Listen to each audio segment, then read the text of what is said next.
How do you find Canada? It's great. Sobrang nakakapanibago kasi ibang-iba siya sa Philippines, Malamig. Masarap laging matulog.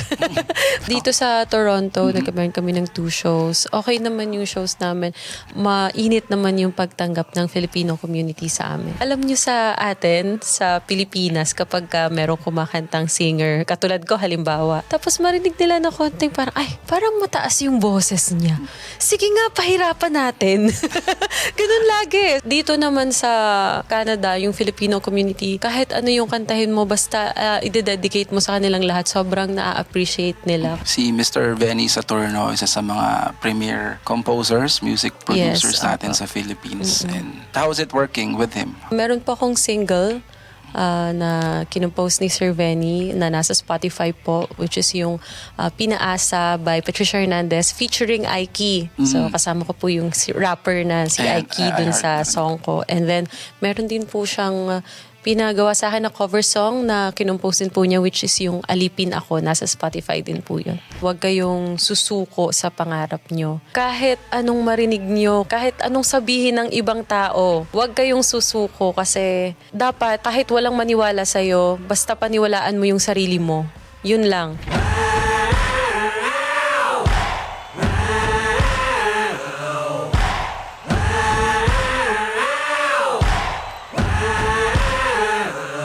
Hello Internet World, ako nga pala si Kyle from Filipino TV, also known as Coach Kyle from The Breakdown, and also known as Kyle ang kabanda ng lahat from the Kulto Kultura podcast.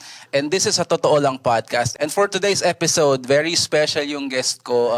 She is on tour right now. And very excited ako malaman yung story niya, and very lucky ako na nandito siya sa show today. And hayaan ko na siyang further introduce yung sarili niya. For today's episode man, kasama ko si Miss Patricia Hernandez. Hello. Yes, hello. Hello everyone. I'm Pat Hernandez from the Philippines. Hello. So, she is a singer? Yes, I'm a songwriter. singer po. And andito ka sa Canada ngayon for a tour, tama? Concert tour. Kamusta naman? Kamusta naman ang shows? Kamusta ang... So far, okay naman yung mga shows. Ang hindi lang masyadong okay sa akin ngayon yung weather. Medyo naninibago ako sa weather. Pero aside from that, nag-enjoy naman ako. Ine-enjoy ko naman yung Canada. Di ba nandito na kayo last Wednesday? Kasi naalala ko, weird kasi ng Canadian weather eh. Ano siya, parang bipolar. Parang nung Friday nakachinelas na ako eh. Tapos ngayon biglang nag-snow, di ba? Oh, actually, na-feel ko na yung warm weather last time. Tapos biglang lumamig. Ulit. Hindi naman kayo nagkasakit. Ako medyo. Oo, kasi naglibot kami sa downtown last time. So, naglakad kami na sobrang windy. Ang lamig talaga. Pero ngayon naman, medyo okay naman na. Pero kamusta naman ang Canada? How do you find Canada? It's great. Sobrang nakakapanibago kasi ibang-iba siya sa Philippines, sa mga highways. And yun nga, malamig. Masarap laging matulog. Pero diba? Lagi tayong may ganap. So, yeah. Okay lang naman. Kamusta naman ang di ba tapos na ang shows niyo? Nagkaroon kayo ng 2 shows already in Yes, Toronto? dito sa Toronto, nagkameron kami ng 2 shows. Okay naman yung shows namin. Mainit naman yung pagtanggap ng Filipino community sa amin po. I just wanted to ask yung kasi. Marami akong nakakausap na artist from Philippines na pupunta rito. And isa sa mga gusto ko tinatanong is yung Filipinos, kamusta yung performing abroad versus performing sa Philippines for you? For me, magkaiba siya in a way na alam nyo sa atin, sa Pilipinas, kapag merong kumakantang singer, katulad ko halimbawa, tapos marinig nila na konting parang mataas yung boses niya. Sige nga, pahirapan natin. Ganun lagi. So, magre-request sila ng mahirap na kanta, mataas na kanta palaging ganun.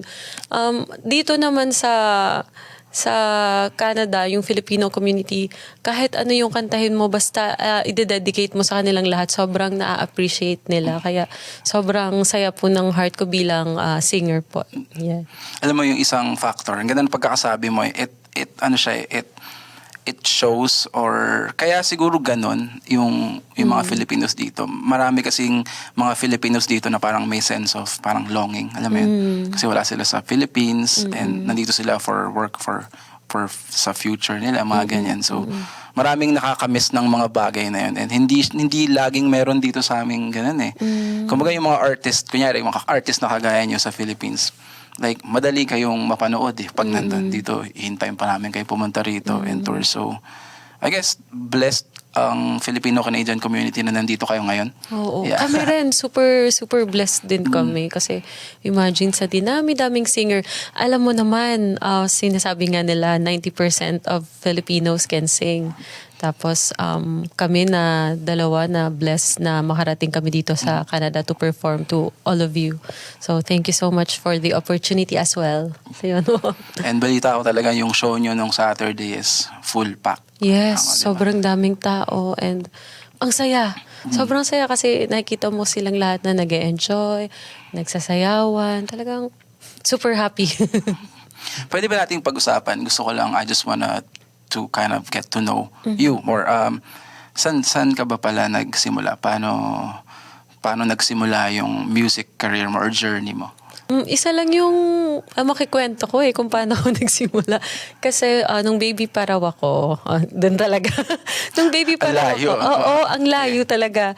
Merong kanta na pinapakinig sa akin yung mom ko. Kumbaga, yun lang, parang ito, ganyan. Kasi parang theme song nila yung ng dad ko before, nung together pa sila. Pangako Sa'yo by yung kay Vina. Yun. Tapos, mga 6 months ata ako or 8 months daw. Hinaham ko siya. Ano pa lang, baby pa ako. Tapos after ko siya iham, nakikita nila na tulog na ako. So, dun pa lang, nalaman nila, ay, singer to. Gifted sa music. Sinabi ba nila sa'yo kung nasa tono nung hinaham mo? Oo daw. Kaya nga alam nila yung song eh. Kasi naririnig nila na yun yung tono nung kinakanta ko. Tapos, yun na. Nung nag-grade 1 ako, yung teacher ko daw habang nagsusulat ako. Kasi hindi pa naman nila masyadong inano yun eh. Parang pinush na singer, kumbaga, pag natutuwa lang sila na nagaham-ham lang ako, kumakanta-kanta. Nung grade 1 ako, yung teacher ko, nagsusulat ako, naririnig niya akong kumakanta raw. So, pinasali na nila ako sa, alam niyo yung buwan ng wika? Yeah. Yeah, yun. Yun yung pinakaunang competition ko noon sa, sa school. So, yun doon Representative ka ng class nyo. Yes, ng grade 1. Kasi nung kinder ako, dancer ako eh. Tapos nung grade 1 ako, yun na, singer na po ako. So, yun, doon ako nagsimula. Paano ka na-introduce sa parang music scene sa Philippines? Yun nga po, nagsimula ako sa school. So, tinry na rin namin na sumali ako sa mga singing contests before sa province lang namin kasi I'm originally from Bicol po sa Philippines. So yun, nagsimula akong sumali sa singing contests, mga 8 years old ako hanggang sa wala na kaming masyadong masalihan. So nag-audition ako for Little Big Star sa ABS before. Tapos yun, nag-monthly finalist po ako doon. Tapos nag-move kami sa Manila for my workshop. Nag-workshop po ako before sa ABS. Tapos pagka-workshop ko, bumalik kami ng Bicol. Sumali ulit ako ng singing contest. Hanggang sa wala na po akong masalihan sa Bicol. Lumipat naman ako ng singing contest sa Batangas naman. Dumali din ako ng sumali hanggang sa wala na po akong masalihan. Yun na, nag-pageant naman ako. Ang dami ko po Beauty talagang, queen. yes, ang dami ko pong tinry. Sobrang dami kong tinry. Pero bumabalik at bumabalik pa rin po talaga ako sa pagkanta talaga.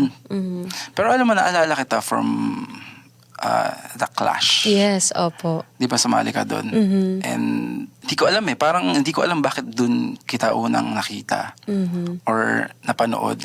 And how's yung mga competition na gano'n for TV? Is it different from like normal competitions na sa Yes, mga iba barangay, kasi ganun? ang TV competition kasi laging merong script eh. So that time I was with my manager po, Mr. Benny Saturno, nasa studio niya ako, and then he just asked me, gusto mo mag-The Clash?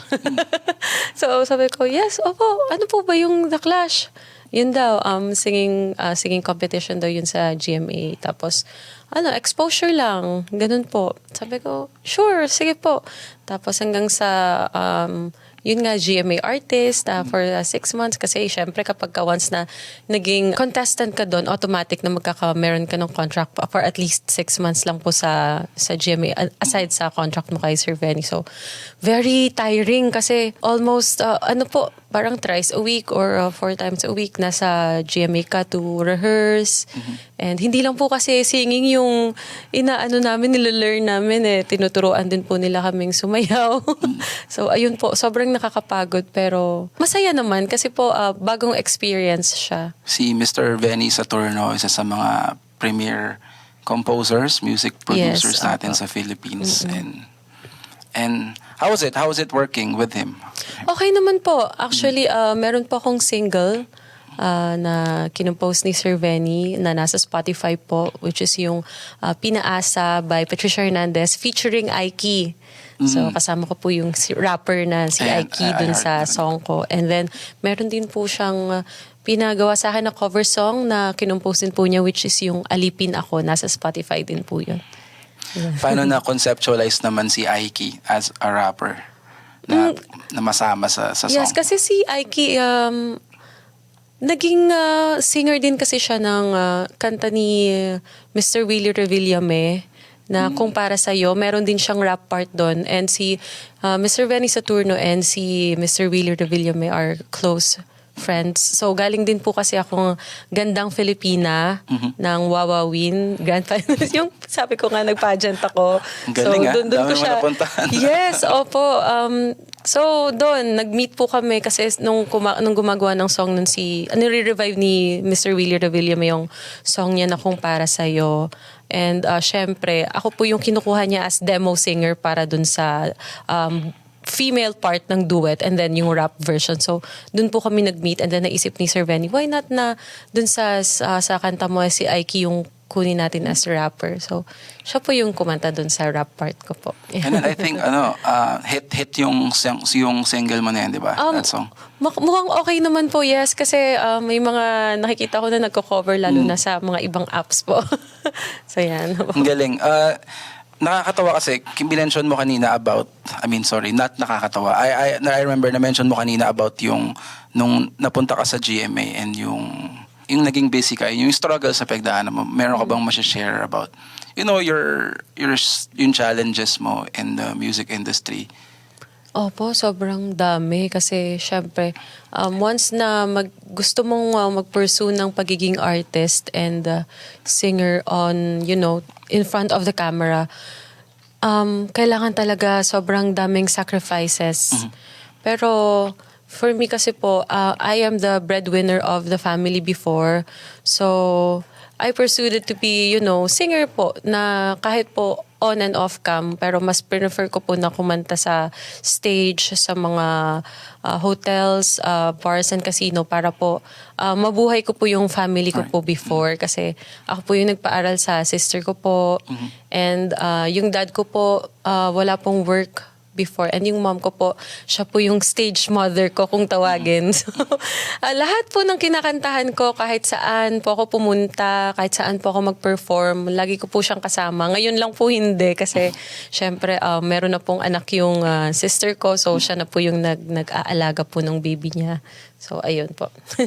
So, yun ang story. And if merong something na share mo about your music journey, despite all the challenges, is talagang what really keeps you going? What really keeps me going? Siguro, yung mga tao pong naniniwala sa akin na kaya kong kumanta po and kaya ko pong mag-perform. Kasi kung wala po sila, parang hindi ko po alam kung paano po ako magpapatuloy. Kasi minsan, alam niyo po yung feeling na kahit sinasabi po ng maraming tao na, wow, ang galing-galing mo, ganyan, ganito. May times po na nawawalan po ako ng parang believe sa sarili ko. Kasi syempre, dumarating naman po yung time na hindi naman po tayo bumabata. So, marami pong mga artist na, umuusbong, sumisikat po talaga ng bongga. Tapos, iniisip ko, baka yung iba nakakalimutan na ako, di ba? Tapos, may mga tao rin naman po na, kapag andun ka lang sa taas, nandun sila.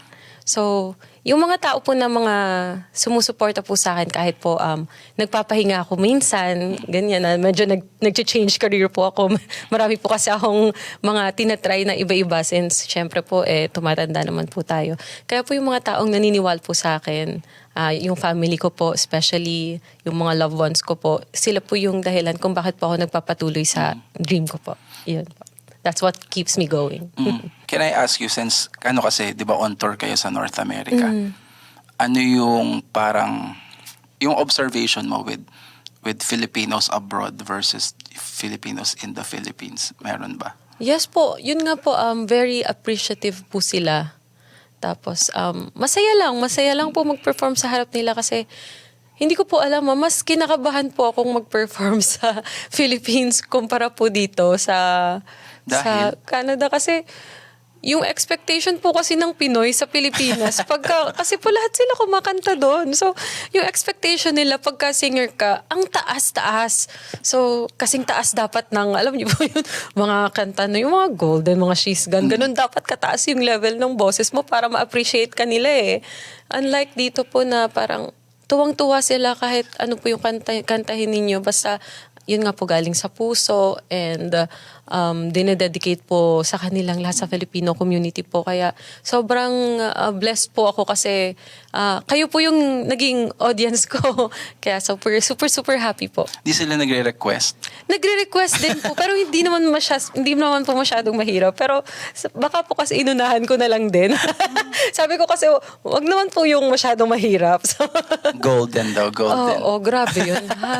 Pero pwedeng pass muna for today. Pass muna sa golden today. Magre-request sana ako ng golden. Pwede ba? Joke lang. Randomly, just to make things fun, what is a fun, let's say about a fun fact about you that people might not know? Wala naman. What you see is what you get po. Walang tinatago. Wala naman akong tinatago. Pero hindi kasi more on fun fact eh. Kasi I'm more of a serious type of person po. Especially pagka nasa closed doors po ako. So, ibang-iba po yung Patricia Hernandez na nakikita niyo po sa stage and sa harap ng camera sa likod ng camera kasi po I am a very quiet person po talaga. Alam yung social battery ko po minsan 100% hanggang sa makikita nyo na lang po ako na tahimik na lang po ako sa gilid. Pero hindi ko po Lobat na. Yes, lobat na. May pagkaano po ako introvert po talaga ako. So di ba po kasi ang dami kasing mga artists and singers na talagang kahit off-cam sobrang taas ng energy. approachable din po sila talagang ganyan. Hello, ganon. Ako po more on nasa quiet side po ako. So mahiyain po ako eh. Mahiyain po ako. Pero hindi ba parang requirement sa isang entertainer or performer na maging parang extrovert? Hindi ba? Yes. Opo, actually, kasi syempre kapag hindi ka po masyadong nagpapapansin, I mean, hindi ka po masyadong nagsasalita, usually sasabihin po nila na, ay, suplada to. Ganon. Diba? Usually ganon. Ay, parang masungit siya, attitude siya, pero hindi po nila alam, nahihiya lang po ako minsan. Mahiyain po talaga ako.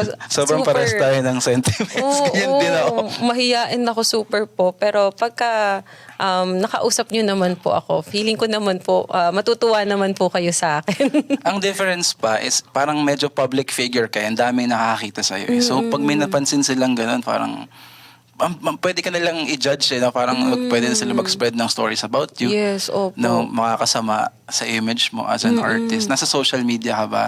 Active ka ba sa social media? Sa Facebook lang po ako active, tsaka sa Instagram po. Wala ka namang bashers, ganun, dealing with... Meron po pero naman yung mga ganyan naman po, hindi naman po natin maiiwasan yan. Minsan pumapasok rin po sa isip natin kasi syempre hindi rin natin maiwasan na isipin din yung mga sinasabi nila kasi yun nga po, aside from introvert ako, minsan may pagka-overthinker din ako So iniisip ko, ganun ba talaga? Pero at the end of the day, yun nga, tinatatagan ko na lang yung sarili ko para yun, ma-overcome ko sila. Hinahayaan ko na lang sila. Bahala sila.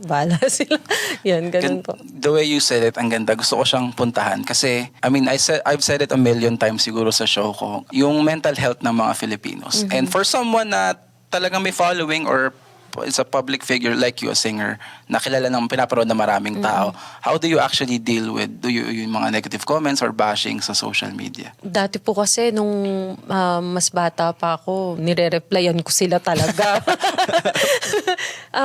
To the point na meron na po akong social media manager.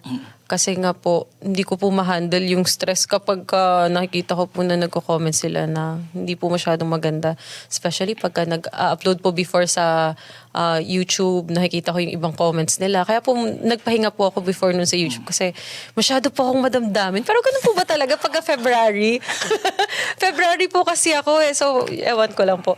Pero yun, ano po, ngayon naman, wala, hindi ko na po sila pinapansin. Siguro, overtime po talaga masasanay ka na lang na maiisip mo na hindi na talaga sila mawawala. Kasi kahit may mga taong, alam mo yun, sisirain ka or walang tiwala sa'yo, isipin mo na laging merong taong maniniwala sa kakayahan mo. So, yun, hindi ko na sila pinapansin and ginagawa ko yung pagkanta ko para na lang sa mga taong naniniwala po sa akin. Ayun po. Malay mo naman dumating yung time na yung mga bashers ko and yung mga hindi sumusuporta sa akin may magustuhan silang ginawa ko. Ma-convert sila as fans, di ba? Yes, so, ang that's key is right. parang, huwag mong pansinin, di ba? Just focus on the wag good. na. Kasi marami lang kasi akong kakilala and I wanted to share or malaman yung thoughts mo about dun. Na parang kinakain talaga sila ng bashing and then nasisira yung mental health nila. So, it's good. It's good knowledge from someone na dumadaan doon. Or your journey, sabi mo galing ka sa province, you join multiple singing competitions and sa TV and mga locals and then mga pageantry. Marami kasi sa mga Filipinos natin, like you said, mga singers, magagaling kumanta. Yes. Meron ka bang mga piece of advice or for those na nangangarap pumunta sa career path na kagaya ng sayo? Ang maa-advise ko lang sa inyo is huwag kayong susuko sa pangarap nyo. Kahit anong marinig nyo, kahit anong sabihin ng ibang tao, huwag kayong susuko kasi dapat kahit walang maniwala sa'yo, basta paniwalaan mo yung sarili mo. Yun lang. Tsaka, lagi mong mamahalin yung sarili mo kasi kahit wag po kayong parang hindi ko kaya to kasi ganito yung nafe-feel ko Feeling ko hindi naman ganun kaganda yung boses ko. Feeling ko wala namang matutuwa pagka kumakanta ako, ganyan. Wag. Dapat number one, fan ka ng sarili mo para magawa mo yung mga goals na gusto mong makuha. Thank you for sharing. Yeah. Yes po. Any dream collaborations? Do you have any? Dream collaborations? Siyempre, wala naman po at the moment, pero lahat po ang pinaka-pangarap ko po ngayon is makapaglibot po ng buong mundo para ma-share po yung talent ko. Yun. Makapag-world tour. Yes. Ay, is this, ba to? First tour mo ba to or nag-tour ka na before? Nag-show na rin po ako before. Nag-work na rin po ako abroad before. Ang galing. Is there anything else that you wanted to share na you feel na hindi ko na-miss or I might have missed or you feel like your audience or your followers should know about you? Ngayon, wala naman po. Basta watch out for more. Kasi po, marami pa po kaming ginagawang show. So, stand by for more. Ayun po. Tsaka lilibot pa sila sa mundo, guys. Yes. Anyways, thank you, Miss Patricia, for Thank being you here. po. Siguro, bago tayo magpaalam, if you have any special things, shout-outs. Yes, of course, I want to say shout out po sa Hideout sa Guelph, Ate Tess and Ate Lisa. And of course, my family po na nasa Philippines. Hello po sa inyong lahat. Aptitude Events and Entertainment, Sir Ralph Tugade. Hello po sa inyo. Shout out. And of course, wala po kami dito kung wala po ang Dr. J's Production. Thank you so much po. Siyempre po, nagpapasalamat din po ako sa Diyos para sa God-given talent po. Yun. Sa mom ko na nagturo sa akin kumanta. Shout out po sa inyo. Ayun. Yun po. Ayun, again, thank you, Miss Patricia, Thank for being you. here. Salamat and po. Salamat sa mga stories na na-share mo. And Yes po. again, this is Kyle from Filipino TV and this has been sa Totoo Lang Podcast. Kasama ko si Miss Patricia Hernandez. Kita-kits tayo next week.